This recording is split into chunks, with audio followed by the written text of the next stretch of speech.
Social shit, you know what I'm saying? Like, just some social shit for everyone, you know what I'm saying? Like, I made this be myself, so hear me.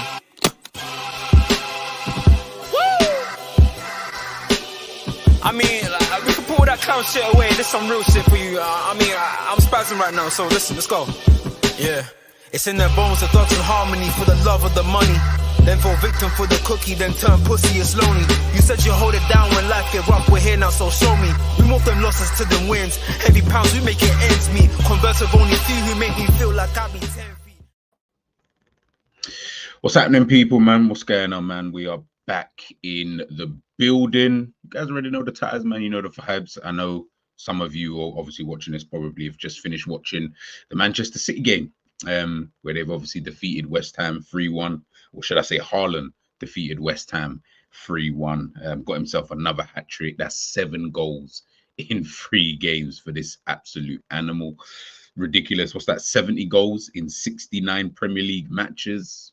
Like, yo, we are honestly witnessing something that who knew we were ever going to get to this type of stage? You know what I mean? With all the strikers that we've ever seen in the Premier League, you know, Liverpool strikers, the Torres, the Suarez, Owen, Fowlers, you know, the Alan Shearers, the Harry Kanes, Sergio Agueros, Andy Cole, Dwight. Listen, the list is absolutely crazy. Thierry Henry. And now we're seeing a guy come into this league. And everyone, you know, there were some people, not everyone, there was a small minority of people who actually sat there and said, nah, man, he won't do that well for Manchester City, man. The Bundesliga is so much harder and yada, yada, yada. And listen, to me, he's like my favorite striker because I'm just like, I don't know anybody who is this good at their job. Do you get like, but this good kind of thing. And I always knew that. I knew he'll do well. I just didn't think he'll do this well. Like, this is football manager settings right now. I can't even lie to you. This is fully football manager settings, man. But forget about all of that. Of course, we are here to talk Liverpool, Manchester United versus Liverpool. Derby day tomorrow. What's that? 4 p.m. kickoff, I believe, in the UK. Obviously, probably the biggest game in England that we still have, even though both teams have been up and down over like the last like 30 years, where Man United are really good, Liverpool kind of shit, and now it's Man United is shit and Liverpool are really, really good. But regardless, we all know what the deal is when it comes to these two teams. So yeah, man, I just want to take a look at it. Obviously, the transfer window is now well and truly done. If you haven't watched my video speaking about, you know, the ratings for the video and stuff like that, then yeah, make sure you go check that out where I give it my ratings. Obviously, let me know in the comment section if you're watching this on the replay. Let me know your kind of thoughts in behind how you kind of rate this window. Listen, the squad is what the squad is at this current moment in time. So we have to just kind of live with it. You know what I mean? We just got to live with it. Obviously, I'll take a quick look at the squad depth for the remainder, or up until January anyway. And then obviously wrap about that. And then, of course, we'll get into the game, my score predictions, my predicted lineup. But I think it's going to be the same as most people anyway. And then, yeah, we'll head on out of here, man. We'll enjoy the rest of my Saturday evening. But before we do all of that, big up to everybody inside. Big up Alexander. Hope you are doing well this evening. Hollywood Rock, hope you're doing blessed, man. Can't believe this bum Nunes was compared to Haaland. Yeah. That was, you know, when you set someone up to fail, I feel like that's what we did as Liverpool fans. We just set him up to fail. We like compare him to someone else. Like if we can compare him to like, we should, you know, you start off slowly, baby step it, man. Compare him to like, who's like an introductory Premier League striker, but still decent, like Ivan Toney. In like comparing to him, be like, okay, if you can get to that level, like Ollie Watkins, like those type of people, then yeah, then we can start moving up the league. I'm trying to think of another one, like Chris Wood, even. Did you get what I'm trying to say? Like, but is what it is, man. Big up Hash in the building. Hope you're doing blessed, my bro. Hope you are doing blessed. So obviously this is it's probably a bit small on your screen, but I think you guys will get the gist anyway. But this is obviously the squad depth that we've got for the rest of the season. As I said, the Premier League transfer window is now well and truly over until January. You guys can obviously see here. Obviously, one of the things that I spoke about in regards in my video when I spoke about, you know, in terms of how we look at this squad, in terms of numbers wise, when you look at it on the face of it, obviously goalkeeper, that's calm. We've got two others, I believe, I think anyway, like Pitaluga and I think Yaros as well. So cool. Goalkeepers, you're fine. Left backs, in terms of, if we're just looking purely numbers, we'll start off with it here. You got obviously Robertson, Simicas, Gomez. I mean, Gomez appears in basically all these defensive positions, but you got three people there. Centre back, you got four people there if you're counting it, all together. And then right back, you got three people there. Obviously, Gomez again is going to be the utility man in all those positions. So in terms of numbers wise, you're like, yeah, that's calm. Yeah, I mean, and as I said in the video, it's just more about the quality, I believe, anyway. But again, the window's done now. The manager seems like he's happy with it. So unfortunately, we just got to move, with it. The sixth position. Now, obviously, they've put in here, big up Ben, by the way. Ben was, this is Ben's diagram on Twitter. So I just stole it and I said, I'm going to just use it just to get the point across. But you can see in that DM position, you've got Gravenberch and you've got Endo. Again, it's all about the quality within that left central midfield. You've got McAllister, Trey Nyoni, and Curtis Jones. Jones can't really stay fit, and Nyoni's still young. McAllister can't play that many games. Do you know what I'm trying to say? Right central midfield, you've only got the two there, which is Szoboszlai and Harvey Elliott. So again, that one I'm more looking at. Again, it's all about the quality when it comes to that. And then, of course, the forward positions, you've got enough players, I believe, anyway. Even in terms of the quality, I mean, obviously, we know about striker. If we could have another striker, I would like to have another striker. Right wing, again, you've got Chiesa there. Whether that's going to be his position moving forward, I'm very intrigued to see how Slot integrates him and what position he integrates him in. Because if he's not there, then it's going to have to be a Harvey Elliott, for example. Like, for example, for all I know, Chiesa might turn out to be this dope left winger. I have no idea. We'd have to wait and see on that one. And then, of course, obviously, left wing, you've got Diaz, Gakpo, Diogo Jota, they've put in there as well. And obviously Chiesa. So, yeah, it's a bit of a mixing match. And again, I feel like, just to kind of wrap it up with this whole transfer thing, because I really don't want to keep banging on about this, into the season. Big up Ends because he did a space earlier on. Big up Fozzie, by the way, man. Guys, make sure you subscribe to his YouTube channel.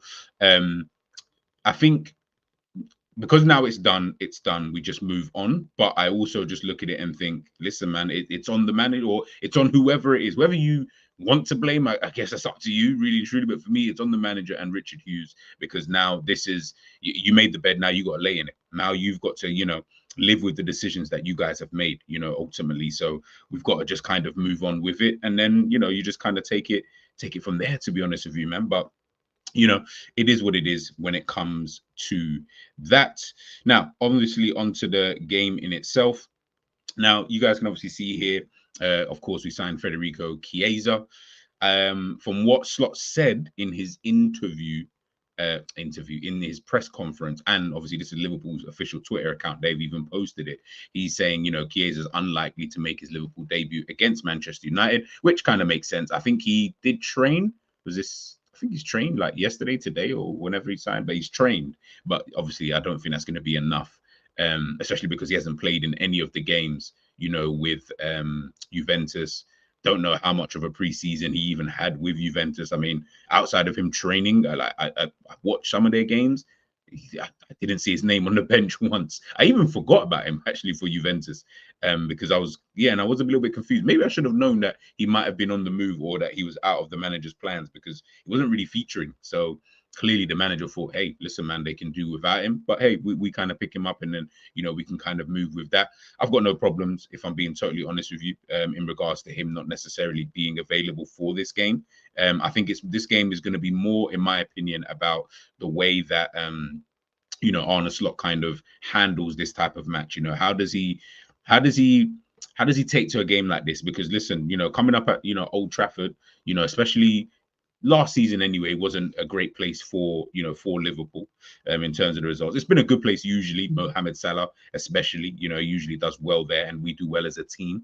And in general against Manchester United, we remember the 7-0s and stuff like that. But again, it's a different type of atmosphere and it's a different type of vibe with Liverpool this season. Do you know what I mean? So when I'm thinking about it, I'm like, it's going to be so interesting to see how he kind of takes to this kind of game, because is the way that Arne Slot plays, or is the way that he plays, sorry, does that fall into potentially Manchester United hands? Like, do Manchester United potentially look at it and think to themselves, hey, you know what? Obviously, this is their game against Brighton, the way that they kind of set up. Do they look at that and say, you know what, we can set up, kind of similarly, because we know we're going to come up against a team we're going to want control. We're going to come up against a team who are going to, want to keep possession and stuff like that, and try and play through the middle, through the thirds, and all that kind of good stuff. Does that not necessarily play in our hands? Because then they can just, kind of defend in that kind of 4 block, which is what they did at times against Brighton and against Fulham as well, especially when Fulham started in their first game, especially when Fulham started to, gain a little bit of momentum. That's what they started to do, is kind of defend in that kind of block. So will that play into their hands? I feel like with Manchester United, especially under Eric Ten Hag, in these big games anyway, I don't think he's going to be so focused on necessarily having more possession. I feel like he'll be super calm with not having that much possession, if I'm being totally honest with you. So that's where I kind of look at it and think to myself, I wonder which way he's going to go for a game like this. Is it going to be one of those things where, yeah, he just thinks, you know what, we can get a result this way, because it's not going to be the same as Liverpool before. We know before, under Jurgen Klopp especially, intensity, even obviously when it was at home, we're trying to use the crowd, we're trying to use the vibe and stuff like that. But then on the flip side of things, we're even when we are away at Old Trafford, it is that level of intensity that we do try to use. I'm not saying that Liverpool don't have a level of intensity now. It's just been more controlled. So again, it's just going to be so intriguing to see how this kind of looks, in this kind of game. But obviously, this is the team that they had out in their last match against Brighton. So you guys can obviously see there. They've obviously got a couple new players in there. I wonder if De Ligt might play potentially in this game. For all I know, he might even change up. I mean, that back 5, I feel like he'd want to try and keep it like that, so to speak. Again, maybe you're swapping De Ligt with Harry Maguire, but then, that would be my only change, just because of the pace of our attack.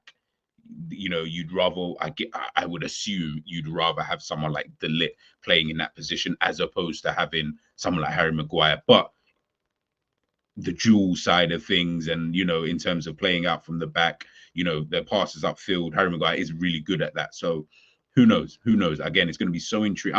I'm not gonna lie to you. I feel like this is going to be one of the most interesting matches I've watched for Liverpool versus Manchester United, because usually when I'm watching them, watching these kind of games, especially in the last couple of seasons anyway, obviously taking out last season, but even before that, you kind of knew exactly what to expect, especially from both managers. I knew Man United are just going to sit back, just chill, whatever. Liverpool going to come out all guns blazing and doing etc. etc. But we don't really play like that now. So does that then mean that Manchester United will then have to change the way that they were going to play, or do they just kind of keep it the same? That again, like I said, I just find it super, super interesting. Obviously, in this lineup, you can see they've got Casemiro and Kobe Mainoo in that kind of double pivot, but they've just recently got in Manuel Ugarte, so I can see them potentially either taking one of these 2 players out, or, and I'm just trying to think, because I feel like they're gonna want to have Bruno Fernandes on the pitch somewhere. He is their captain after all, but if they're going to keep Bruno Fernandes, he might go into that false 9 position that we've seen, obviously, like Mason Mount and him have obviously kind of switched between the 2, at times. So yeah, again, it's honestly, man, it's kind of interesting. And the thing is, on paper, they got a decent team. That's why it's so mad watching how shite they actually are at times, because I'm like, you actually do have a somewhat decent team. Do you get what I'm trying to say? But listen, man, it is what it is. Let me quickly go into some of these comments before I continue. Bayern Leverkusen's unbeaten run is over. Yeah, finally. It was actually annoying me, man, because they were getting too many jammy, last minute results here, and scoring in the last minute there and all that kind of stuff. Brother, he used to flipping do my head in, man. I was like, nah, this is too jammy, man. This ain't like a comfortable. Yeah, I mean, I'm not saying it's easy. I'm just saying, yeah, it was just annoying me personally anyway. So I'm kind of happy to see that they lost. Alexander saying we had chance but flopped at taking them. Yeah, I hear it. We play RB Leipzig in October. Yes, we do. That is obviously the Champions League. I might do a little short video taking a look at our Champions League group and stuff like that. In fact, yeah, I'll do that. I'll do that I'll do that for probably my next video after the match reaction. Alexander saying no Rashford. Oh, so Rashford's not going to play in this game. I did not know that. I did not know that. Big up Z. I think United would match for possession, same to preseason. Yeah, and I was just about to talk about that, Yusuf. As long as we don't get caught on the counter like we did last season. Yeah. Big up Z for mentioning that about the preseason game. And obviously, it's the only bit of information we can go on. I know, obviously, players, and I think Arnie Slot even mentioned in terms of, he mentioned that game in his press conference. And again, I'm not saying that's some type of indicator because I don't know. Manchester United didn't have their full team. We didn't have our full team. So it may look a little bit different. But I'd say in terms of the patterns of play from both teams, it's going to be quite similar. Manchester United were pretty decent in that game. And obviously we beat them, obviously, in the end. But they you know what I mean? They were doing their thing. They were doing their thing in that game and they were catching us at times. Now, again, just like typical Manchester United, they just couldn't finish their dinner. They really just could not finish their dinner, and that was their problem. Z saying here the high press from them is much better, and they build up from the back. Exactly. Hence why I said about the whole Harry Maguire. Maybe they would want someone like him because personally, I think he's probably their best player from building out from the back. If I'm being totally honest with you, because he's the most comfortable in possession. He's got a decent passing range on him as well, and he doesn't mind taking risks. I know it doesn't always work out for him, but he doesn't mind taking risks. Obviously, against Liverpool might be a bit tricky because of the way we like to play, but let them kind of sort it out. But yes, you are right. The press from Manchester United has been a little bit better this season. I know, obviously, we look at their first 2 games, win 1, and obviously losing to Brighton. But still, there have been some good things within the mess of Manchester United. A bit like Chelsea. There's good things within the mess of these kind of teams. So yeah, and 100% Yusuf, you're right. This will be the first proper test for players like a Gravenberch. Of course, of course. You know what I'm saying? This ain't Ipswich. This ain't Brent. No disrespect to them, by the way, because Ipswich put up a good fight, 100%. But this ain't Ipswich and this ain't Brentford. Do you get what I'm trying to say? So of course, when you're looking at on the face of it, Casemiro, Kobe Mainu, potentially Ugarte, Bruno Fernandes, the Rashfords, the Garnachos, all these kind of. I'm not saying obviously Gravenberch isn't facing all of these guys on his own, but when I do look at it, hey, these are a lower level of quality of the kind of players. So it's these kind of games that you do look at. Yes, it's still early on in the season, but these are the games that you look at and you say, hey, you know what? I'm more comfortable with this person in this position moving forward, kind of thing. If you don't do well in these kind of games, the clamor that and you guys in the chat, and for those watching on the replay, you already know how Liverpool fans are. We know what we're about. We know what we're on. We're gonna be like, oh my days, this is why we should have signed a 6 and etc. We already know the vibes. We've been knowing the vibes. So this is it's pressure, but ultimately play for Liverpool Football Club. So you signed up for this. You know what I mean? Unfortunately. So listen, man, it is what it is. Obviously taking a look at their head. This picture was so funny. I don't know where they got this picture, but it was just hilarious when I saw it. Obviously, this is the head-to-head from these 2 managers, from obviously their time in the Eredivisie.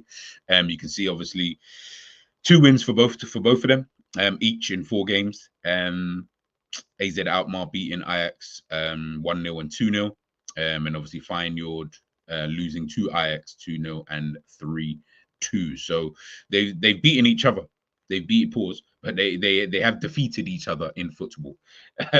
So yeah, it's not like they've got like, like usually you might have that one manager where you're kind of like, man, it's a bit. I never beat this manager, or I always seem to lose to this one manager, outside of Pep Guardiola. But there's always this one manager who always gets the best of me because of the way he plays. These 2 have kind of got, you know what I mean, like 2-2. At this current moment in time, this is to go in. This is to take it to 3-2 potentially. Hopefully not a draw for us, but this will potentially take it up to 3-2. So again, this is where I do look at these kind of things, man. And because we don't have much data, it's so difficult at the beginning of the season, and with us having a new manager, there's not enough data to really go by. Obviously, we look at the way Liverpool played in the first 2 games against Ipswich and against Brentford. We're at Old Trafford, theatre of dreams kind of thing. I'm not saying that we haven't gone there and slapped them 7-0, but that was under an old regime and a whole different style of football. Now it's going to be totally different. So I am just on the fence a little bit in terms of how I feel we can potentially do. But listen, man, we'll just have to wait and see. Matarari will tuck in midfield as well, along with Dalot. Gravenberch needs to be careful.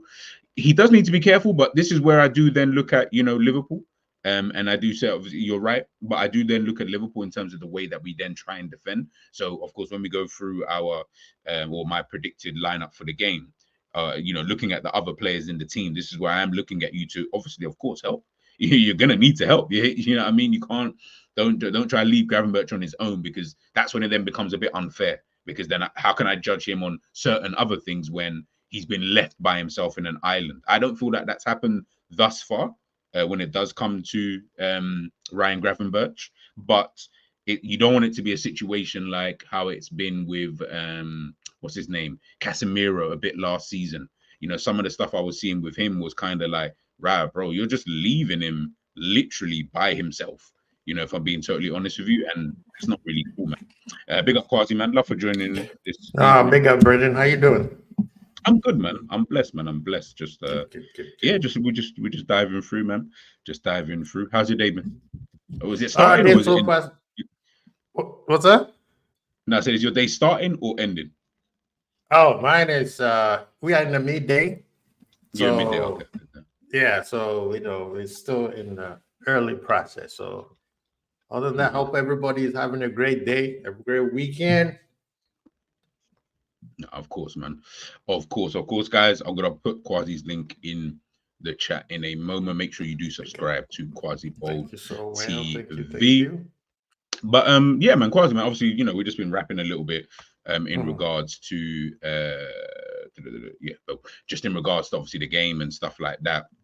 Just talking about at the beginning, I was just speaking a little bit about obviously the transfer window's done. It's over with. So we can't do anything now. We can't moan. We can't say anything and stuff like that. I'll just quickly show you this.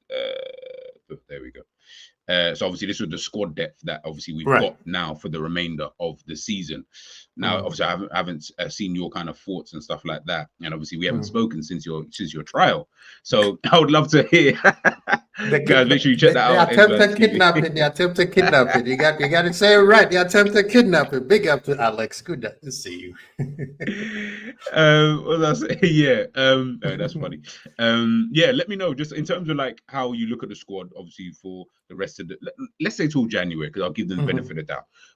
Till January, are you confident in this squad? Obviously, whatever your targets and achievements are for the season, are you confident with this squad going forward now? No, I mean, I'm calm, because the reason why is this list that you have right now. You can't tell me these guys cannot compete. If they can compete, then we have a bigger problem than we, first assume. People thinking, oh, get me a DM, get me this, get me that.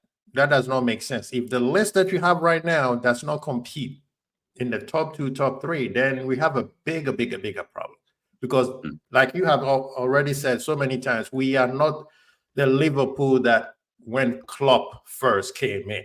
If that was the case, then yes, I would be pulling my hair and getting upset. But that's not where we are. We are at the point where we need, in my personal opinion, we need the needle movers, right? We can't just, we need this, we need this. Okay, who can we bring that's better than the players that we have? If you make that debate or that argument, I'm willing to listen.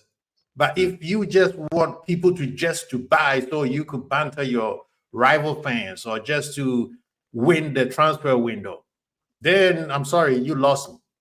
Now, did I want some players to come in? Yes. Already, I gave you my list. Isak, Musiala, get me Nico Williams.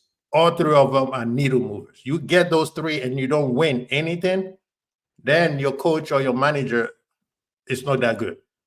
But in terms of the whole transfer, losing my mind, nah. The list that you have right there are good enough to be in the top 2, top 3. No, I hear.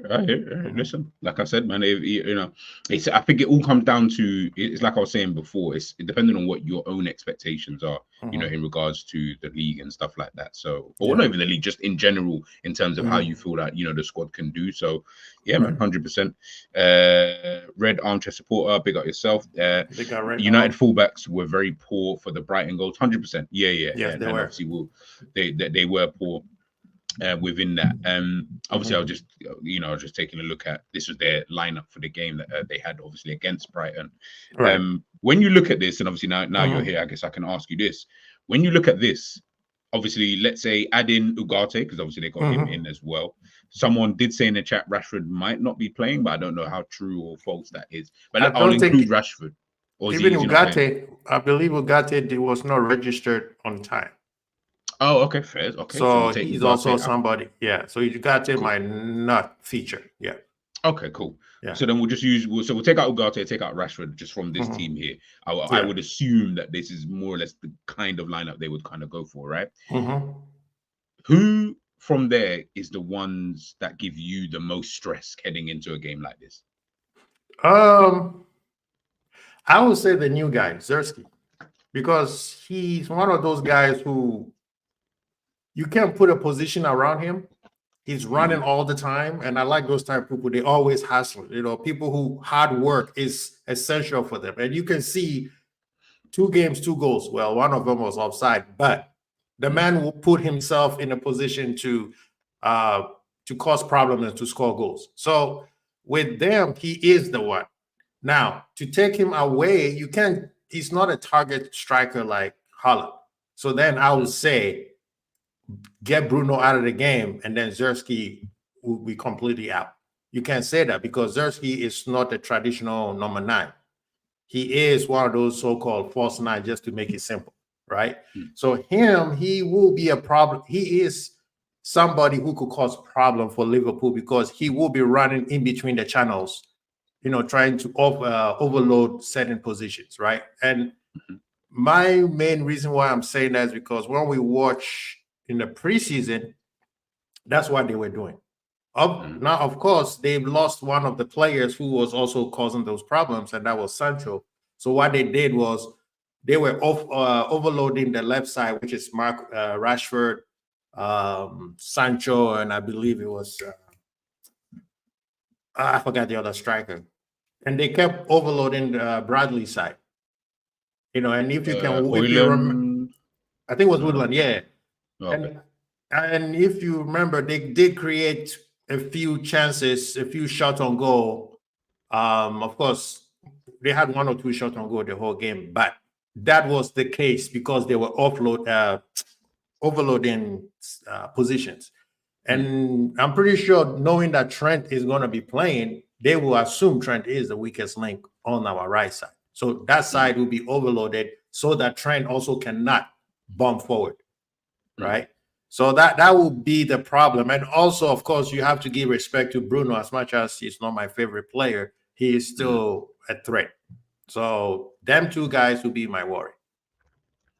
No, I feel you, man. I kind of agree. Mhm. I kind of agree still. Xerxes for me as well, especially he's kind of like a bit of an unknown entity. Exactly. Like I don't, especially in this kind of fixture. Like if he Mhm. does play, how do they use him? He does, as you say, look like someone who is quite sharp. He is someone Mhm. who will try and find spaces between the lines. So it is going to Mhm. be again about our midfield, not even just the Gravenberch or whoever plays in that 6th position. It's Yeah. about the entire midfield. Are you making sure you're picking up these spaces? Because if you're leaving Mhm. these gaps and you're leaving such a massive gap, because as much as we've had good second halves against both Ipswich and Brentford, in Mhm. terms of in comparison to their first half, right? Right. In those games, I still have seen the teams have been able to just cut right through. Mhm. Same thing happening. And it's just one ball. I'm just like, Right. come on, guys. Like, we're having obviously overall in totality, it's been Mhm. good. But I'm just in Yeah. terms of I'm seeing more, especially against Ipswich more so. But against Right. Brentford, I saw the same thing. Is where Mhm. centre back can pick up the ball and either run right through or pass right through. I'm like, that Mhm. shouldn't be so easy, like where they should be able to be able to do things Right. like that because we don't know, Mhm. of course, that might then lead to, certain things. And if I'm being honest, I said this before you just came in. I said, you Mhm. see players like Harry Maguire, Yeah. as as dopey as he is or has been at times, I Mhm. promise you, for me, he's probably one of their best players, if not their best player at the back, at Mhm. getting on the ball, picking a pass, And can run with it. going on a little run, or he can run with Mhm. it, and that could be a problem because, of Yeah. course, in your head, I'm not saying you're not going to prepare for a defender not, running out, but that might just confuse our midfield a little bit, or the attack, or whoever, in terms of, well, who goes to pick him up? Because if I go get him because he's going on an amazing run, what happens behind me? This is why we're gonna have to really work in that kind of unison, in this kind of game, just to be 100% sure, with everything. Dalot as well, he's been pretty decent. I think it was decent towards the back end of last season. And I feel like he's been okay, beginning into this. Mazraoui, again, I feel like he's been decent since he's come in. No, obviously, other than the goal that they conceded the other day, I feel like he's been just calm, like a real calm signing. We know about Casemiro, we know about Kobe Mainu, kind of thing, Garnacho, Rashford, Bruno. As you say, like, he's one of those players, he could turn up one day. Like, and if he turns up, he's a massive problem. Yeah. So you just got to kind of, wait and see, in regards to that. But hey, it's just one of those things, man. It's just one of those things. But yeah, go on. And I think it's gonna be actually, I know everybody is like, this is the big test. This is not a test. And the thing that I like about Liverpool is we get in these games that it's not one big heavy game, one low game, one big, it's those games that is systematic to the bigger test. So it's which you played against the environment, meaning the fans, the first game. Technically it's still a preseason game, basically, right? Yeah. Brentford was a pure EPL team. They're physical, they're strong, they can run, and let's be honest, Brentford can pass if they choose to do so, right? They can. Good introductory team for a new manager. Exactly. That's the word. That's the perfect word to use. Introductory team. Now this one, Manchester United as a global entity, yes, this is a test in terms of history and the PR and the global entity. But in terms of play, they are not playing as well. So I don't think that fans should put in their mind and start saying, that's how I'm going to judge Gravenberch. That's how I'm going to judge so-and-so, Diaz, or whoever. This game should be a game that we should see it as, how do we play against a different opponent? We did well against Ipswich by not falling for the energy and the whole environment that comes along with it. First game at Anfield, emotional game. Klopp is not there anymore. The fans don't know what's going on. The players are still adjusting. You come out with passing colors. Now, how do you deal with a rival who is not technically playing well, but they're gonna have the biggest fans that you've seen so far, right? So now, like the word that you said, introductory, the manager, how are you gonna deal with that? Because we the fans say Manchester is shit, so we should pop in there and pop them like 10-0. Yeah. You know what I'm saying? And we know that's not gonna happen. So I want to think, for me, what I'm looking at is not even the players, it's actually the manager. How the manager is going to be moving his pieces. He has done well so far in the 2 games that he played. He has made some managerial, I don't know if you agree with this, gambles that have worked. Yeah. You know what I mean? Taking off Kwanzaa, and then, so I really want to see how he's going to do the pieces, because guess what? Ten Hag has been here for a while. Ten Hag used to dominate the Eredivisie. This guy says, I can challenge him. Big up, Ty. This guy said, I want to challenge him. So now show me you can challenge him. That's what I want to see. This one is actually football, right? I want to see football. Now, if we lose, did you lose because you were just crap? Your tactics was gone. Your players didn't show up. Like, if you remember the year that we fell off, Klopp pull up to Old Trafford and we got beat 2-1. Yeah. The one that Milner was yelling at VVD. Yeah. You know what I mean? Okay. Yeah. If I see that, then I'm like, okay, now you got ammunition to the fans who are worried that you didn't buy enough players. You're giving them ammunition, because guess what? It's not that you just lost. You had no plan. You had no, your players were not good enough. That's what I don't. If you're gonna lose, it shouldn't happen. If you're gonna lose, it should be, kick the ball, it hit Virgil's leg. He hit what's his name, Gakpo Shin, and then Bruno happens to be there, and then he toe pokes it. Then I'm like, okay, you see what I'm saying? Then you'll be like, okay, a bit like the Spurs game where the ball just hit Matip and it just happens to go. Exactly.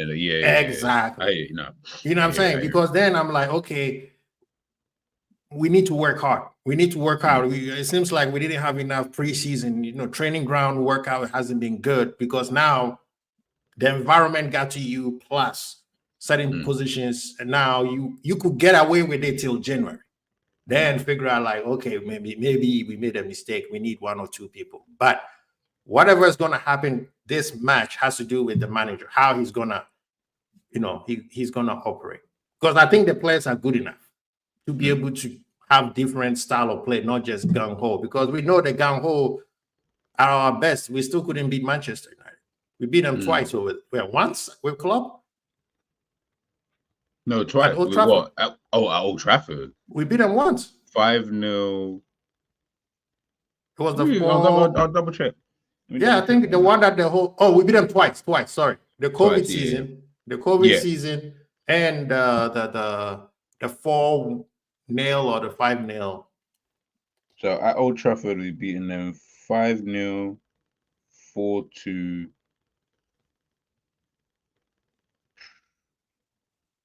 That's only twice. That's what I'm saying. Mad. I didn't even know. That's only twice. And this is when we were at our peak. Yeah. That's mad. I didn't even know. You see what I'm saying? So I think that this has to do with where the managers tell them, okay, now let's, the manager comes out and balls out and win. Then all our conversation has to change. Screw, we didn't buy enough players. That goes out of the window. Yeah. You know what I mean? Because what do you mean we didn't buy enough players? Have you seen the players? So that's how I'm kind of like waiting to see. I'm not trying to see Salah dribble 3-4 people and start, that's not what I'm looking at. It's good for banter, but I want to see football. No, listen, man. Obviously I didn't know like the head-to-head because I was, what it is. I knew of our head-to-head in terms of overall, but combined, in terms of just that Old Trafford, I didn't know it was that bad. It's pretty bad, and that's with Klopp. Yes. Yeah, you're right. So listen, it's going to be tough. That you know what's crazy about that? That kind of tells you how tough it actually really is. As rubbish as they have been for the last 10 years, they still always put up a game. We saw what happened last season, bro. Like when in the FA Cup and both in the league, again they put up a massive fight in order to get the draws and get the victory because they know. And this is why I keep trying to tell people, like, when it comes to like a Liverpool versus United or usually at Old Trafford, when it comes to that, I don't know if it's a mental thing, but when it comes to Liverpool at times, I'm always like, I don't know which way this will go. Not because I don't think we're good enough, bro. We've been good enough for the last 10 years, but just in a general sense of, you see these kind of one-off games, it's a derby. So anything can happen. And when history isn't necessarily always on your side, you are going to be a little bit like, okay, 75, 80, whatever it is, thousand that they've got, the pitch, we all know about like the corners, the corners, how it falls in. It's literally that's like it really is like a theater, like it actually is like a shaped like a theater. So all of these kind of things, and on top of that, new manager for Liverpool, the crowd are definitely going to try and get onto him. He spoke as well in his press conference. I was listening that he has actually been to Manchester United and obviously lost with AZ Alkmaar. So again, not great memories, but obviously he's with a better team now. So we've got players in this team. Van Dijk. It's funny enough, I was actually going to speak about these guys, but the Van Dijk, the Trents, and the Salahs. These guys have gone there and been to Manchester United and won, previously. So they do have the kind of experience that we're going to need in order for us to go there and get that kind of victory. Before we move on to just like looking at the lineup and stuff like that, just quickly, these 3 players, what like Wagwan? Like what's the deal? Because obviously, like listen, like I get it, you don't have to sort this situation out today. You really don't. Do you get what I'm trying to say? Because the reality is, it's just one of those kind of things, right? You can sort it out. You came into it. it's not your fault that they're in this Mhm. position anyway. So, we move, as it is. When you're looking at these three, how Mhm. important is it for you specifically, Mhm. in order to get these deals tied down? However many you want to get tied down. So it's just your Mhm. own personal view on the whole situation. So you can Mhm. pick whatever players that you want. But how important is it for us to get these players tied down? Or do you think it's a case of we can kind of live if such and such leaves, or we can Mhm. kind of live if this person leaves? Man, okay, I would say my personal side, and then look at the way the manager answered the Mhm. question when he was asked, right? Yeah, In yeah, my yeah. personal opinion, if you could get 2 out of 3, you good. Cool. If you get 2 out of 3, and the 2 out of 3, Trent has to be one of the two. Mm. You see what I mean? As important as Virgil is, by the time it's not on his side. So I will, if they were all in the same age, I would say Virgil for sure you got to keep him. But Trent is the future, in terms of in play and commercial. Because next year, guess who's taking over our uniforms? Adidas. He Adidas, is an go. Adidas boy. So in terms of marketability and money wise, it's important, and he's a homegrown player. Mhm. Adidas is gonna milk the crap out of this deal. Yeah, of You course. see what I mean? So Trent has to be important in this deal. Whatever they do, he is the priority. Salah right now has said, let's enjoy it and see what happens. So him, okay, we will enjoy it. We will wait. We will deal with you maybe after January, because it seems like he wants to see where the club is going. Mhm. If we Do you still think compete, if I was going, okay, I was just about to ask yeah. this. So do you think, like, say, like in January we're Mhm. fourth and we're 15 points off of Manchester City, do you think he'll be like, yeah, it's easier for me to leave I think at now this point, because then I he'd be know? like, yeah, I've won everything with this club. Okay. I've collected all the gauntlet. It's But time for okay, somebody else do, to come in. what if let's say Liverpool win the Premier League? Do you think he would Mm. stay, or do you think he would still go, That's but go that. You with see, the kind that's of oh man, you got me there, because that one goes both ways. Because yeah, yeah, exactly yeah, yeah. what That's I what I thought. said, exactly what I said. That's exactly what he could say. Say, you know what? I've broken all the records, because Salah is going for records. Yeah. You know what I mean? I've broken all the records. I have, in the Premier League era, I am the greatest Liverpool player. Mm. Premier League era, no Liverpool great has won the Premier League. Stevie Not G once, didn't but win it, potentially twice. and Potentially potentially twice. twice. Yeah, yeah, So yeah, that yeah. one is like, bro, that debate is done, Yeah, right? facts. So Salah, that's what I'm saying. With Salah, he has to be, let's put it aside, right? Now, if he happens to win the league, and he's like, you know what? We just need 1 or 2 players and with me, and we can go again, depending on where we get in the Champions League too. He can say, I might want to win one more Champions League before I get out of here. Then I'm sorry, Dalglish, you my don, but this guy winning 2 leagues, 2 Champions League before he leaves, with all the records that he has set, we might have to. The cup will have to be named Salah Cup or whatever. You see what I'm It's saying? the Salah, or so yeah. No, The I Salah, hear you. yeah, one of the Yeah, stands have to be named after him. You see what I mean? yeah. Because in this modern, in the Premier League era, who do we always say who? Fowler, Mm. Stephen G, Carragher, okay. I'll give Owen. He won Ballon d'Or. Yeah, he won Ballon d'Or under Liverpool, Listen, right? I would say Owen, but I know that Liverpool fans Some don't want people to would say not do that. Owen. But fair enough, Yeah. fair enough. So Salah could decide to be a Liverpool legend in the Premier League era, where we'd be like, okay, Dalglish, you did it in the old days, and nobody could ever compete with you. Now it become big up to Jamie. It become Dalglish and Mo Salah. Stephen G, I'm sorry. I know what you did in Istanbul, getting to Istanbul, and what you did in Istanbul. After that, I'm sorry. What else? Mo Salah have won the gauntlet twice. You know what I mean? Hey, So listen, I'll no one will be more happy than me to see people give Mo Salah that kind of adulation, yeah. 100%. And I'm with you in that regards. I think Mhm. me personally, listen, Salah's my favorite player. You already know.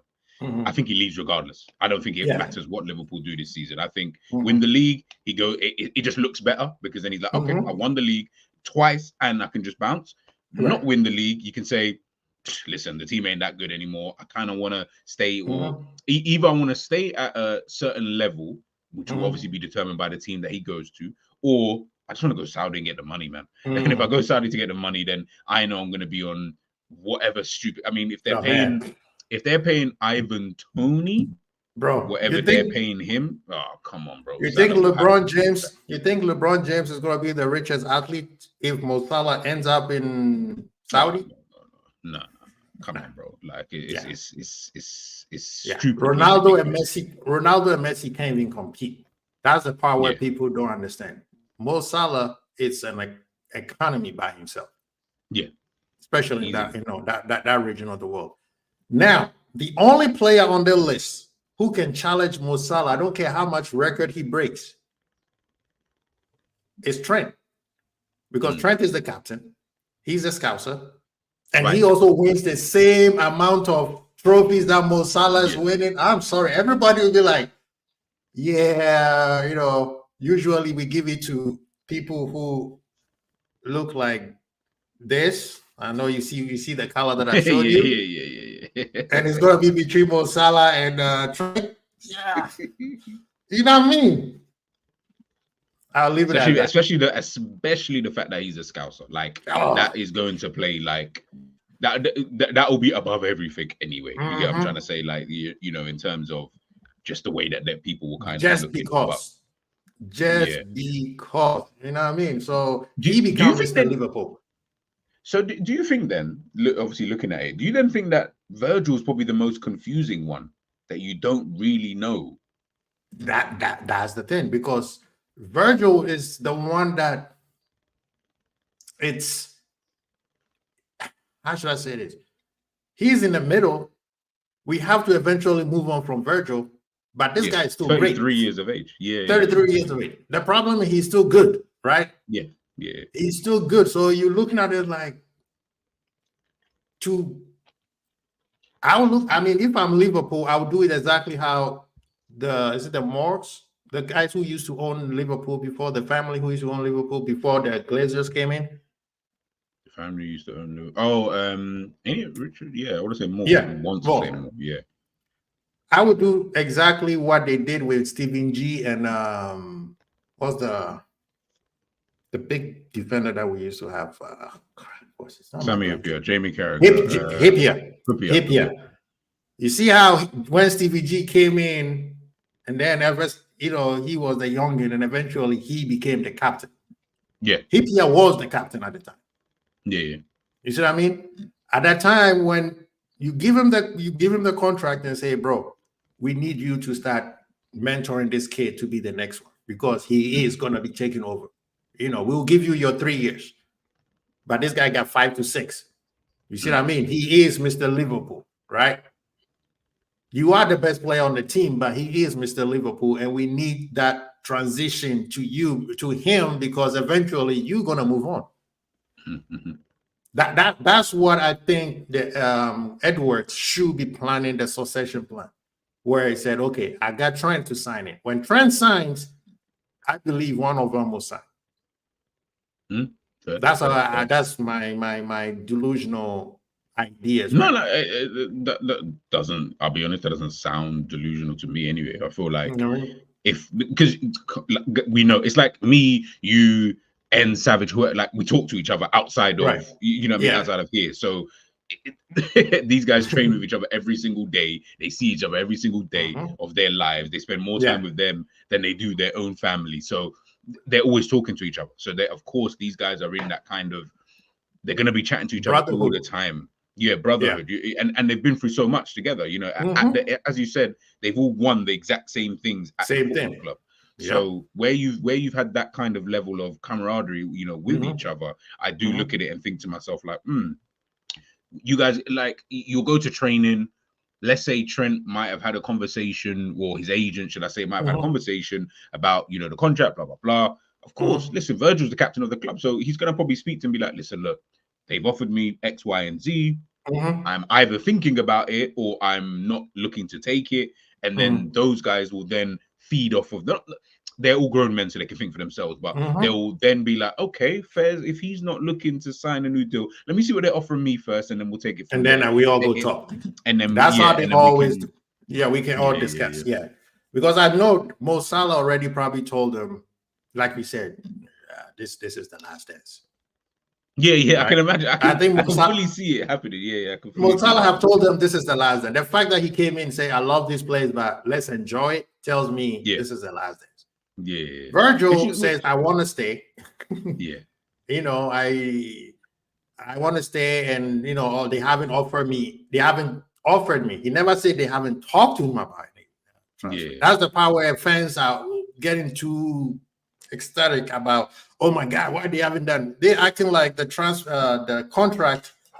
It's, oh, here's the contract. Edwards and Hugh walks in the office, sign.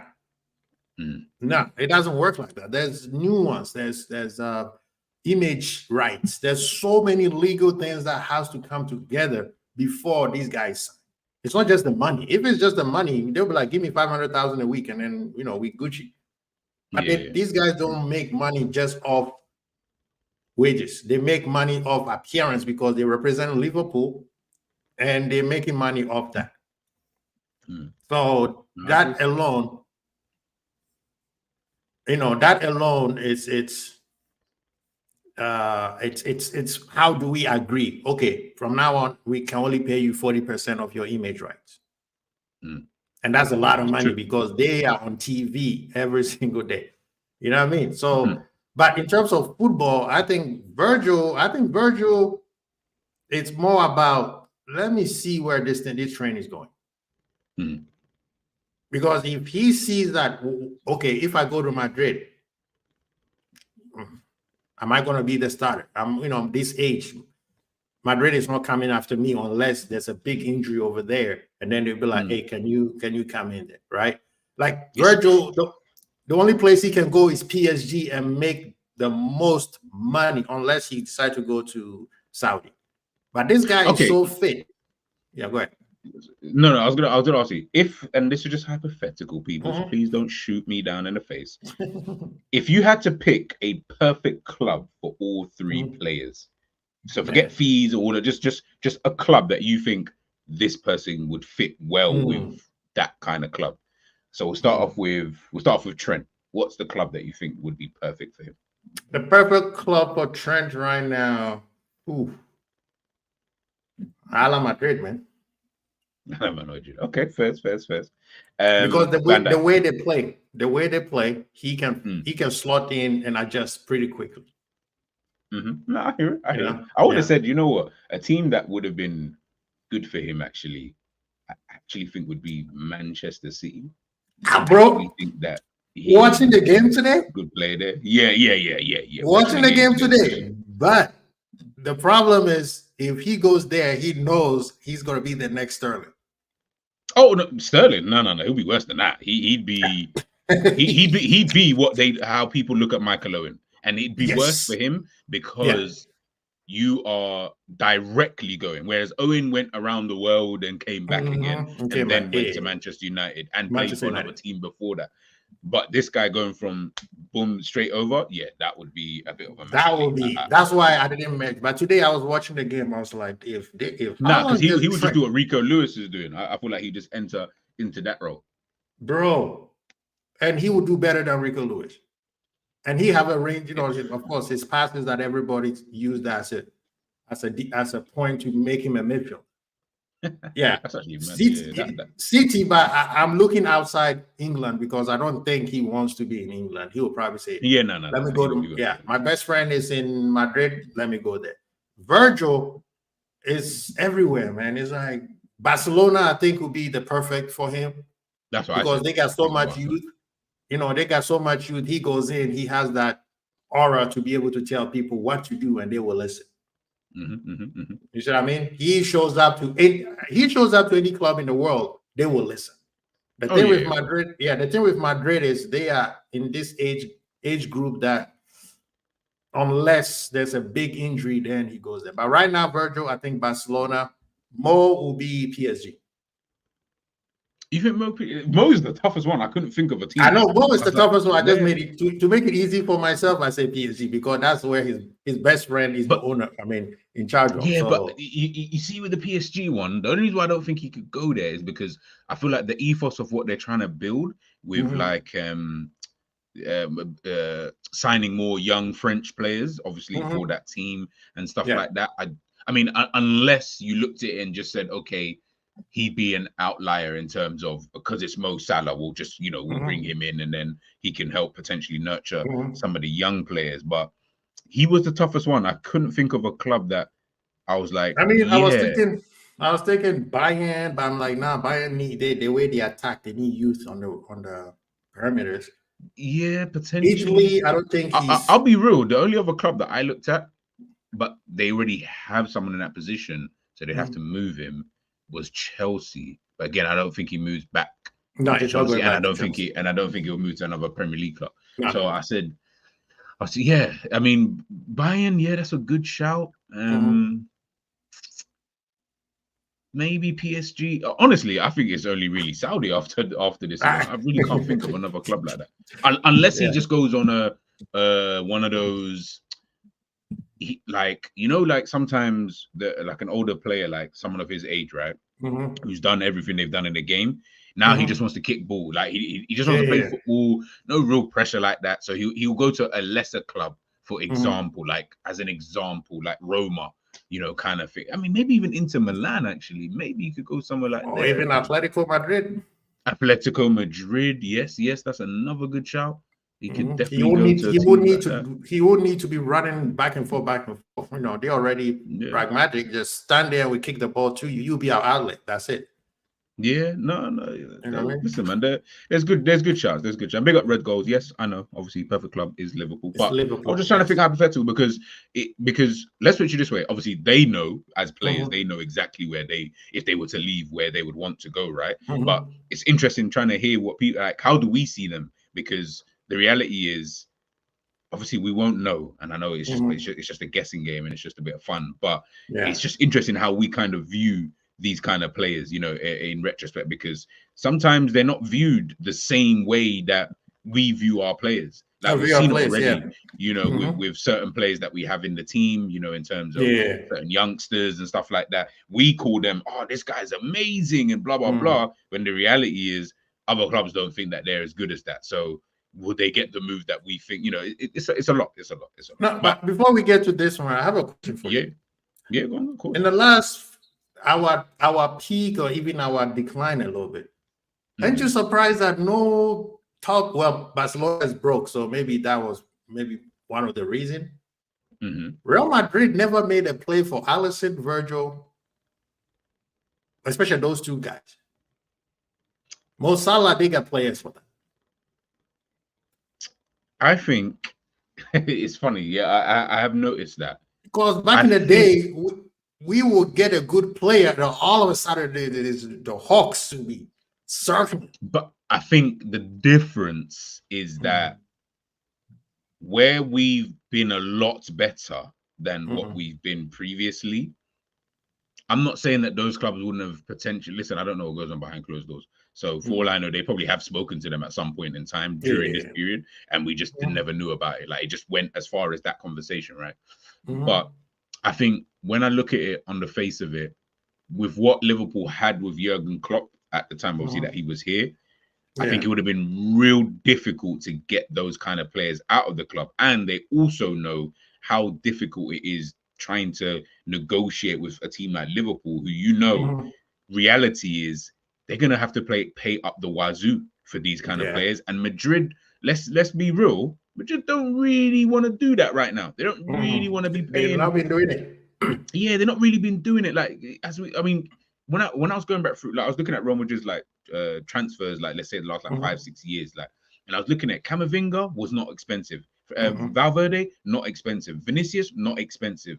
Like Mbappe, technically on a free, but we know obviously sign on bonus, blah blah blah. But technically, in terms of their actual what they had to spend on him, they didn't have to spend a penny. It's all going into that, wages and stuff like that. So, and that's spread across the entirety of his contract. So, it is what it is with those kind of things. So when I think about it, and why they've been okay, Casemiro, when they signed him originally, like before he left for Manchester United, I think he's about 6 million. Like they don't. I think we look at them and think Ronaldo, Kaká, the Zidanes, the Figos, and all these kind of guys. Yeah, fair enough. They have done that in the past, but they are very, very good at persuading people. Yeah. You know what? Just wait until the end of your contract and we'll get you then. Or if we do want to sign you, we're not going to like say a Lenny Euro. We're not paying up the wazoo for Lenny Euro. We'll pay you 25 million and that is it. If you don't want 25 million, we're just going to find something else. We'll find someone else. Do you get what I'm trying to say? So listen, I have to kind of applaud the way that they look at deals and stuff, because we do have this notion, because they are Real Madrid, that it's going to be like, oh, they can just drop whatever. I don't think it's really like that. I actually just think like it's more of a, they could if they really wanted to, but they will try to find a way in which they can say, you know what, we'll just go and pay the whatever. Like even Tchouaméni, I know it's 60 million or whatever it was, or 80 million, sorry, for Tchouaméni, but that was like the only real big outlier. And you got to remember, in that team that Tchouaméni came into, there was still Modric, there was still Cruz, there was still the I think Casemiro was still there. Maybe he had just left. Yeah, just left. They still had, they still had these players, in the team anyway. So it's not like they had to worry about, oh, we need to buy Tchouaméni. We then need to sign this guy. We need to sign that guy. They got Rudiger on a free. They got David Alaba on a free. Like they're very good at persuading. Obviously, it's Real Madrid, but they're very good at persuading people to say, listen, man, 1 year left to go. If anyone's got a year left to go, be worried, because Madrid might just look at that player and say, hey, you know what I mean? Let's and that's the part where I was telling people, when Madrid, there's a reason. I'll move this real quick because I not do with football. But when Perez went for the Super League, because Madrid was financially in trouble, they still are, but that's why they're going for these cheap deals. Yeah. So when they didn't work, their first thing was, let's rebuild the stadium, make it bigger, and make other events in the stadium, right? And I keep telling people, Madrid, Barcelona came to Anfield, talked to our people, and say, how did you guys do yours? Because Liverpool, we were supposed to build a new one, and we said, nah, we just rebuilt ours. So they used the plan that we were doing. Now, Madrid realized that the part that they have locked, they are so lucky right now, is they were winning when all this thing was happening. So now they went cheap. They don't have to beg people to come in. You see what I mean? They were winning with that Zizou, years that he won those 3 Champions League, has paper over the cracks. Madrid was crap if you go back to the way they were playing the league afterwards. They had Benitez, they fired him. They had Ancelotti, they fired him and then brought him back. Which is funny. And things were not as good as everybody thinks it is. It's just they have locked out and win all these times, and they won the famous trophy. So everybody seems like, oh, that's where I want to go. They already have the brand, but the brand was not as strong. I mean, there was a couple of times they were looking for Liverpool players. They said no. Mane was one of them. Remember where people thought that Mane after AFCON, he was crying. They were like, oh, Madrid can't afford him, so Liverpool's not going to let him go. And then when they finished the stadium, they got to pay for the stadium. So Perez, with his genius, said, hey, I'm just going to use the brand to attract players. And he's all the players that you mentioned were most of the expensive players that they bought. After that, everybody's free. Rudiger, free. Mbappe, free. And I mean, you list Alaba, free. I mean, now they're waiting for homie from Bayern to come next year. They're a left back. Yeah, but he will be on the free. And I know he's going to go there. I know he's going to go there. If Trent were happen to get there, free. Bro, they are the luckiest team right now. And eventually, when they balance the books, watch out, because then Perez will. If Perez is still there and they balance the books, yeah, then the Galacticos are back again. Because then, like you said, they will go after Haaland. Oh, you still want to be a City? You sure? You about to get relegated? Come hang out with us, Listen, bro. I already players like Rodrigo would end up having to leave because they'll have Bro, Haaland bye up bye. front, Mbappe on the right, Musiala, and Musiala can play that Musiala. position. Yeah. So Madrid is not done yet. They're gonna be even more scarier. People better hope that it doesn't work. Like Haaland, I mean, what's the name? Mbappe is struggling right now. You better hope it goes. It happens like that for 2-3 years, so that some of us can win. But if it goes according to plan, and of course they don't have Ancelotti for a long time, so that could be the saving grace for the rest of the world, because they are so far away from Barcelona. It's not even funny. Right now, Brighton is even in a better place than Barcelona. That's how bad things are for them.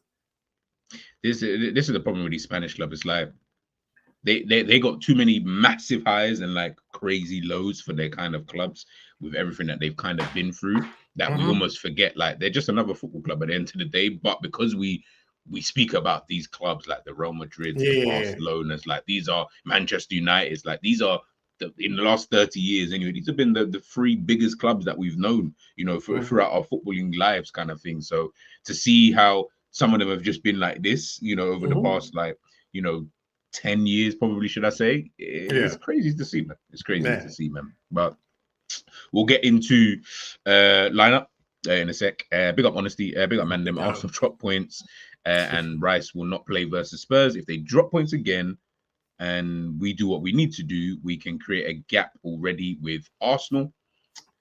Yeah, but I wouldn't be worried about that at this present moment in time.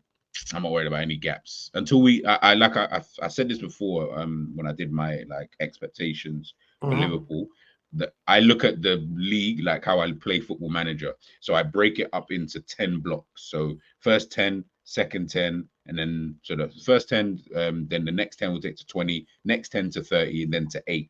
Obviously, within that, we've also got obviously cup games thrown in and blah blah blah. But in terms of the league, I always try to chop it up, and then I give myself, obviously that's 30 points in each sector, plus obviously then the last one being the 24 points, right? So I try to say, in this 10 game block that you've got in the Premier League, how many points can you get? Forget where you get the points. How many points can you get? So let's say your target is we want to get 24 points in this time. So that's only technically that's 2 games that you think you want to draw, or you don't mind dropping in that time in terms of losing or whatever, right? Okay, no problem. So let's then navigate it from there. Come out of that 10 game block. Now let's look at kind of thing. Because then I feel like for me, again, it's just because of how my brain works. I prefer to look at it like that as opposed to worrying about it like after game week 3 and stuff. I'm like, yeah, don't worry about that, man. There's not going to be a gap that you're going to notice enough in order for you to be giddy about it, you know, so to speak. So it is what it is. Big up S Wade. Real Madrid are on disrespecting clubs and taking players for free or before they blow up. Yeah, it's just Real Madrid, man. It's Real Madrid. Hazard flopping, stress them out. Yeah, I can imagine because they needed that a lot of money. work. Yeah, because they spent, bro, that's 100 and whatever M's. They needed it to work, man. They needed it to work. Valverde was 3 million, and man is now worth 90. He's definitely worth more than 90 million. Same for Rodrigo. I wish we move like that. I said Madrid can go find those gems. Why can't we? But can I say something? Can I say something with that? Honestly, you and I have been talking. You always talk about Liverpool not ambitious. You always talk about Liverpool not ambitious. Liverpool move like that, but the fans complain so much. You guys don't even see that we are moving like that. You guys want the big brand, the big Mbappes, the big, the shiny Ferrari sitting outside so you could point at your friends. Liverpool have been moving like that. You guys call it the money ball. Just that Madrid has a shinier castle than everybody else. So when they do it, you know what I mean? It's the difference. It's the difference. It's a different type of ball game. Big up Doug, by the way, again. Love for the super sticker, my bro. I hope you're doing well as well, by the way. Doug, I need to get you on the bloody channel, mate. You know what? When I do the reaction, I'll send you the link if you are free. Jump in, man. Jump in. I wanna Mhm. start doing some more shows with some. I'm tired of looking at Ends and Quasi and them lot, man. I need some new people up in the building. Big up S Real Madrid are not in financial trouble. They just made over $1 billion euros, pounds, I don't know, in a calendar year. Barcelona are the only ones who are bankrupt. The problem with Barcelona is it's not so well, they're not bankrupt, obviously, but it's not so much that they're like their problem is solvable with Barcelona. But their problem is also having to understand that you may to solve this specific problem, you're gonna need to take a step back for a second. So you are gonna need to let go of certain players in the team to get them off the wage bill. So Frankie De Jong, Lewandowski. I mean, obviously they got rid of Gundogan already. He's gone back to Manchester City. You're gonna that these men are on some crazy high wages in the team is ridiculous. You're going to need to let some of these guys go, but I know that means that you're not going to be as good as you were. Whatever, fair enough. But I'll be honest, you just take 2-3 years. Just take 2-3 years out of the game where you're at the top and stuff like. You're still Barcelona, so it's not like you're going to be 8th, 9th, 10th. I don't think you not in La Liga anyway. I don't think you'll be that bad. And even if you are, the reality is you're one of the best, if not the best, football club out there when it comes to producing youngsters. I can't think of many other teams who are better than you in terms of being able the to only way at a high level. Yeah, sorry about that. The only way Barcelona fix their problem is the youth comes in and ball out like in the Pep era where all these players came from La Masia and start balling out, because then they don't have to spend money as much as they used to anymore. But the fact that they have to try to buy players and can't even register them, it's a problem. And they've sold their most of their assets to the investors, so they don't even know. Yeah, but Barcelona's problem is that 10 to 15-year fixable issue where unless they get another 1 or 2 Messi and there's another Pep Guardiola comes in and then they dominate for 10 years, then they will get back. But the amount of money they will waste it is ridiculous. On the Madrid side, Wade, their books, do you know how much Madrid spent a lot of their money on wages? Yeah. They pay as recently, because now these players are coming for free. They spend a lot of money on, like G was saying about Mbappe's signing bonus. It's ridiculous. You know what I mean? Over 100 mil. It's over 100 mil. And it's ridiculous. So, but the good thing is they don't have to spend money on transfer fees anymore. So they're saving money on the transfer fee side, and then they have to spend money for the stadium. But when the stadium is paid for, bro, it's a wrap. No, it's true. It's 100% true. Rego saying, given it's taken 3 windows to sign a 6, perhaps it will take them another 3. The rate they're going. How long do you think it would take the club to replace Trent, Virgil, and Mo if Liverpool did sell? We'll come back to this at the end. I'll start this question, by the way, Red Goals. We'll come back to this in the end. Are Brighton better? I think this is to your comment about Brighton. Brighton better. Have you seen Flick with Barca? Yeah, listen, I told you about my guys. I told you about my Barcelona, like, you know what I'm saying? But listen, like I said with it, like with everything. That tells me he didn't listen. I said Brighton is better run than Barcelona. Fairs. You go check your books. Yeah, I'll definitely go check your books. Brighton doesn't have to sell assets anymore. You know, I mean, they could sell players, but you know when they sell players, how much money they make. Well, you know what's mad? I saw today as well, actually. Brighton have the highest net spend in the Premier League, which is 151 million this summer. So that tells you that they've just been able to accumulate so much money recently that they can spend this, and it's not. But this summer, right? You said this summer. This summer. So we're not even talking about last summer where they got 100 million, 120 from Chelsea. Yeah, and our money for the 30 from us from for a year. So basically 150 mil they made. So really, they're actually just more spending that money. Yeah. This obviously I know they bought players last summer, blah, blah, blah, but I'm saying really, listen, Brighton are fine. Don't worry about Brighton or anything. They're and the way that they're starting off the season again, it's still early. 3 games, 7 points on the board so far. Haven't lost the game. Beat Manchester United. Got a draw against Arsenal. Hey, stranger things have happened in the They're Premier League. looking fine. They're eating good, Yeah, right? yeah, they're looking like, boy, if they got top four, would you really be surprised? Mhm. Barcelona went down because Neymar leaving hurt their ego, so they overspent. I agree with that. The Dembele's and all of these kind of stupid players that they signed, and then you didn't get rid of them. Like you just kept Dembele for time, and his wages were astronomical when he was at Bro, Barcelona. They were so much, and I just said, bro, get rid Coutinho, of all these them players. Coutinho, right?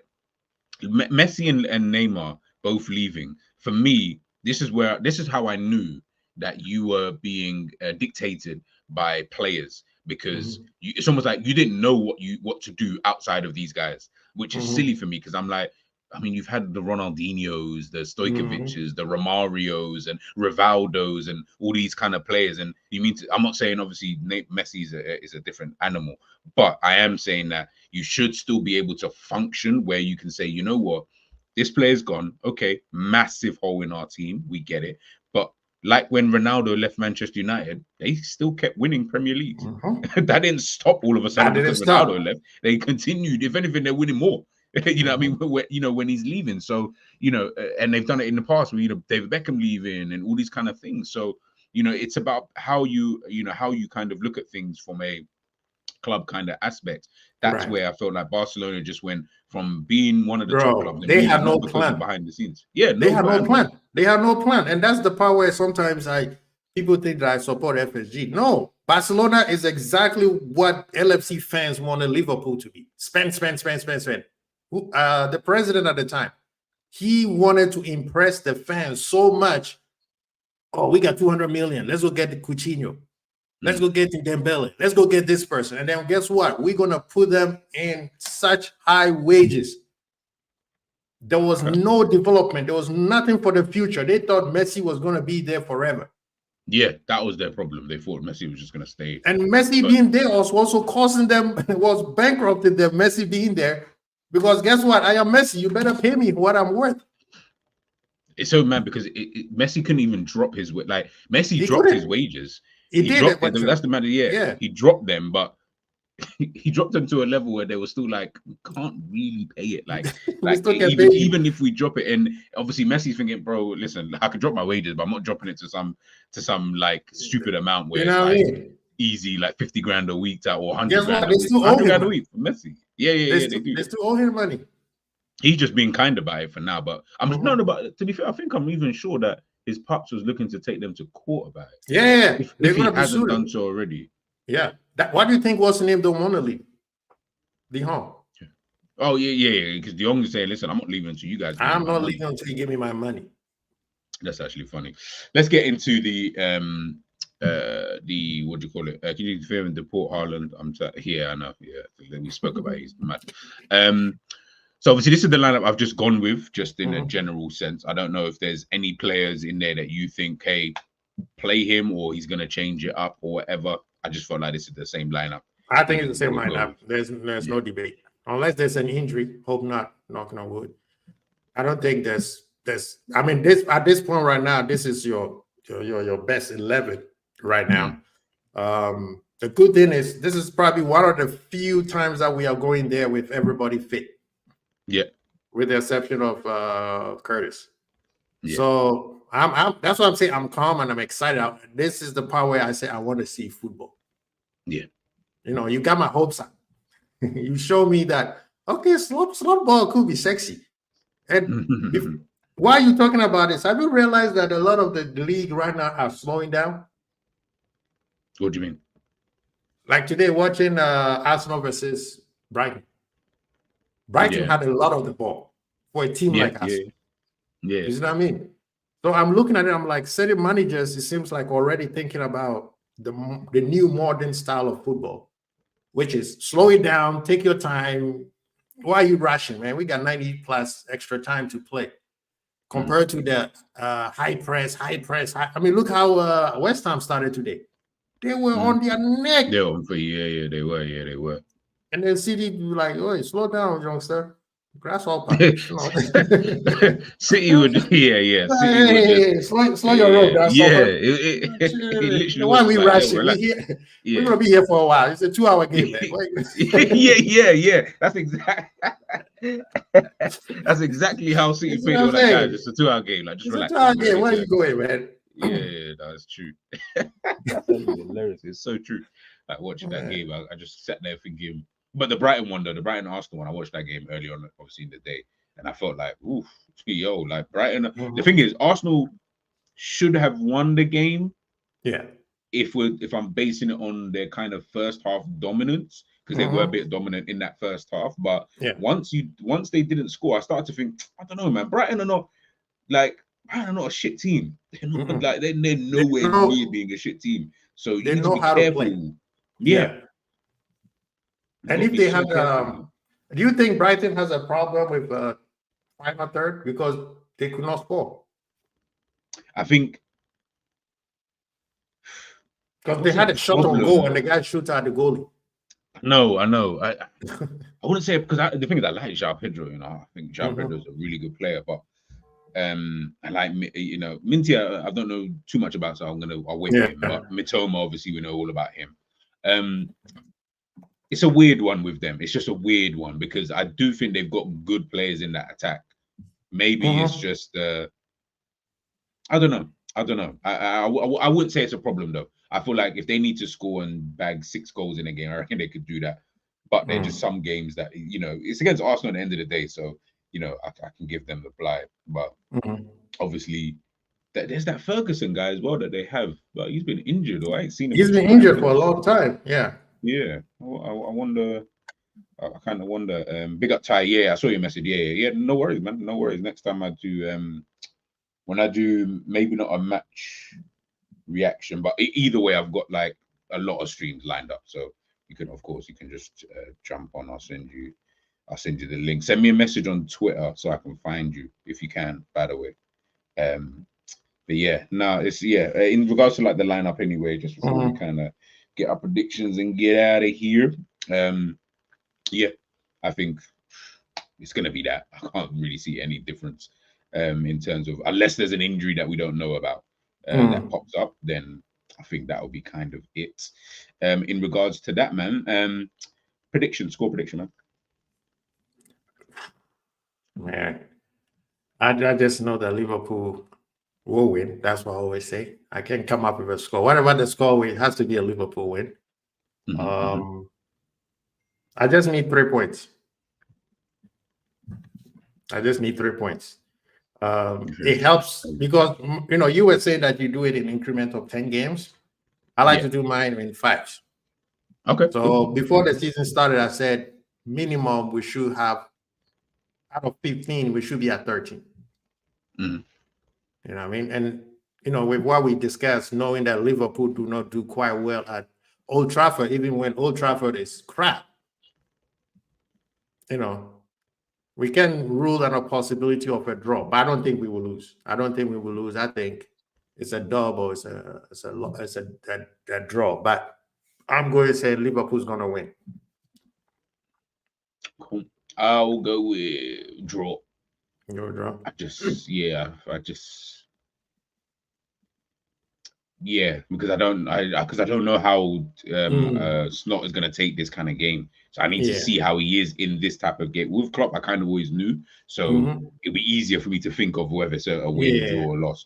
This one I don't really know, because for all I know, the way that Slot plays might play in like I said, that preseason game.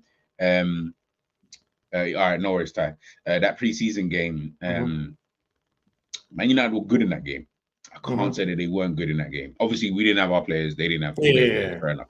But I'm more looking at just the style and patterns of play from both teams. It's going to be more or less the same as they did in preseason. So let's wait and see, man. But I'll go with a 2-2 draw. I'll go with a 2-2 draw. That's going to be goals for sure. Yeah. I feel like either there's going to be goals or it's going to be 0-0. Like it's going to be one of those. Like I don't think either side is keeping a clean sheet in this game. I feel like the difference is this time. The reason I'm saying I'm putting the win a little bit more than the draw is because we have Jota, and we haven't Jota. And the funny thing is, the last time Jota played at Old Trafford, we won. That's it. Hey, You see what I'm I'm not going to saying? disagree with you. I'm not going to disagree with that. That's the thing. And right now, I don't think we play. Whether we know they're going to be very pragmatic, try to hit us on a counter attack. But right now, Liverpool do not play gung-ho football, so that gives me more hope that okay, we're going to do much better. We're going to try to pass them to death and then create chances of that. Now, our front three are looking potent enough to be able to create chances for one of them to score, compared to the previous years where we just go gung ho, and nothing happens, right? So, they can say, "Oh, Liverpool's going to hit us, going to come after us, and we're going to hit them on a counter attack." We don't play that football anymore, so they don't even know what we're going to do. Exactly. You see what I'm saying? But at least we know what they're going to do, even though they do have new players who could also cause problems. We could hurt them. But the only thing that Liverpool have to stop doing, and I haven't seen it since Slot been here, mistakes. Mistakes have cost us so many points, especially in the last 3 years of club.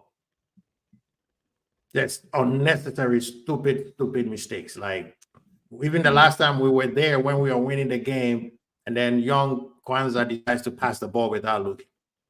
You know what I mean? And then we go there for the FA Cup. Same thing. Just unnecessary mistakes. So, but the part that you say you are put you on the back foot all the time. And the part where you said your concern is about Liverpool, where once in a while a team finds a way in it. It's, I think, and I've been asking people, the only player that Slot has bought is Chiesa. These are still club's players. So they're still kind of like, figuring it out as they go. No, I totally agree, man. I totally agree. It's gonna listen. I think it should be a good game anyway. It might be a bit intense in terms of atmosphere, of course. Obviously, Manchester United. So we'll have to wait and see, man. We'll have to wait and see. Guys, make sure. As I said before, big up Doug, by the way, again, much love and appreciation for the super sticker, my bro. Appreciate that. And again, man, like I said, Doug, if you're still watching this, even if you're not, I definitely have to get you on the show one of these times. Guys, make sure the code for my FPL, like I said, the winner of my FPL will get a prize come the end of the season. You can join whenever. Guys, it's free. Just hit the bloody link. It is up there in the chat somewhere. But if not, the code is PM for mother, HA, and I think that says 9L. So make sure you can hit the link there anyway. So make sure you guys join that. Make sure you do, of course, subscribe over at Quasibold TV as well. Make sure you guys head on over there to see what he is saying. I think there was a question. How long do you think it would take the club to replace Virgil? How long do you think it will take for the club to replace Trent, Virgil, and Mo if Liverpool did sell? I don't know. Honestly, I think it's about. I think they'll try and do it in a summer, so to speak. Maybe not Salah, because I feel like they look at it and just think, well, we've got 5 other attackers. Plus, Ben Doak's obviously just gone out on loan. Like, they might not look at it so deeply like that in regards to him, unless a top striker becomes available and they think maybe we can get him in. But I think Salah won't be the biggest thing. It will be more about Virgil, I think. I think Virgil will be the hardest to replace, because they would then, of course, just look at someone like Conor Bradley. He can go into right back. Okay, it's his time now, do his thing. We've got Gomez, who could potentially be a backup there, in that kind of position. We don't necessarily, unless a good right back becomes available, we may not necessarily need to go and find one. And again, opportunistic and all that kind of stuff. It's going to be the centre back position, I think, because there are some real top class centre backs out there. So I think it would just be about choosing, the right one. So yeah, man, we have to wait and see. Quasi, have you been arrested again? No. He ain't been arrested. Don't worry, guys. He knows he's going to be back on trial if he doesn't pan up. I think Man United expected Liverpool to play the same like Klopp did. So Man United being pragmatic, hoping to hit LFC on the break could work in our favor compared to previous seasons. I don't think they are. I think they've played us in preseason now, so they know what Arnie Slot's about. They've seen the first 2 games. Of course, they've watched, they've done their videos and etc. etc. So I think they'll be a bit more prepared.